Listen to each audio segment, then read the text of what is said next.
આજે અમે લોકો શ્રીમદ ભગવદ્ ગીતાના શ્લોક પ્રસ્તુત કરવા જઈ રહ્યા છીએ. ઓમ શ્રી પરમાત્મને નમઃ. અથ પંચદશ અધ્યાયઃ પુરુષોત્તમ યોગઃ. અર્જુન ઉવાચ. પહેલો શ્લોક.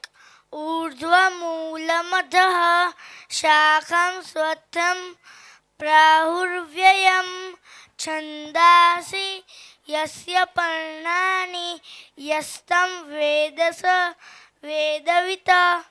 હવે હું તમને આ શ્લોકનું મહત્વ કહીશ. પૂર્ણ પુરુષોત્તમ પરમેશ્વર બોલ્યા. એમ કહેવાય છે કે એક શાશ્વત અસ્વસ્થ વૃક્ષ છે જેના મૂળ ઉપરની તરફ ને શાખાઓ નીચેની તરફ છે તથા તેના પાંદડા વેદ મંત્રો છે. જે મનુષ્ય આ વૃક્ષને જાણે છે તે વેદોનો જ્ઞાતા છે. બીજો શ્લોક. અધશોધ્વમ પ્રસુતાસ્ય શાખા ગુણ પ્રવોદ્રા વિષય પ્રવાલા અધસ્ય મૂલાન્યનુસંતતાને કર્માનુબંધી નિમનુષ્ય લોકે.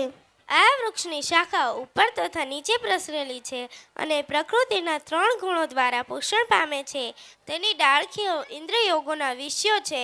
આ વૃક્ષના મૂળ નીચે પણ જાય છે અને તે માનવ સમાજના કામ કર્મોથી બંધાયેલા છે. ત્રીજો શ્લોક.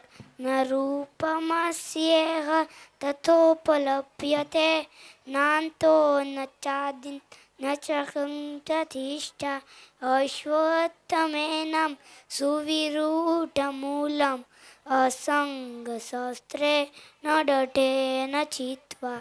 આ વૃક્ષના વાસ્તવિક સ્વરૂપની અનુભૂતિ આ જગતમાં કરી શકાતી નથી. કોઈ પણ સમજી શકતું નથી કે આનો આદિ ક્યાં છે, અંત ક્યાં છે અને આધાર ક્યાં છે.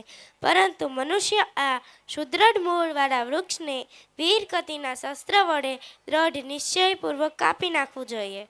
ચોથો શ્લોક.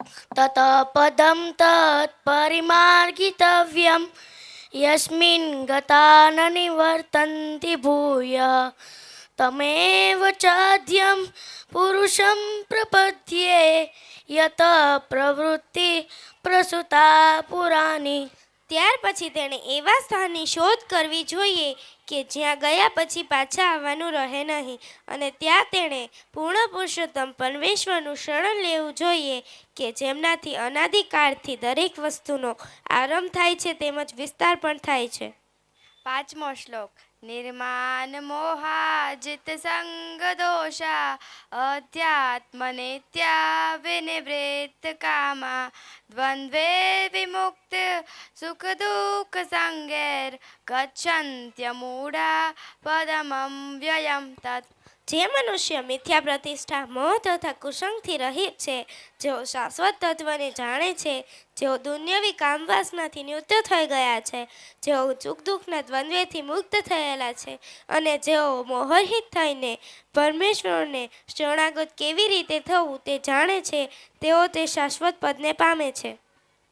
ઓમ કૃષ્ણાય વાસુદેવાય હરયે પરમાત્મને કરત ક્લેશ નાશાય ગોવિંદાય નમો નમઃ.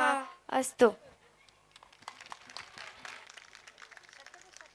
It was a spiritual performance.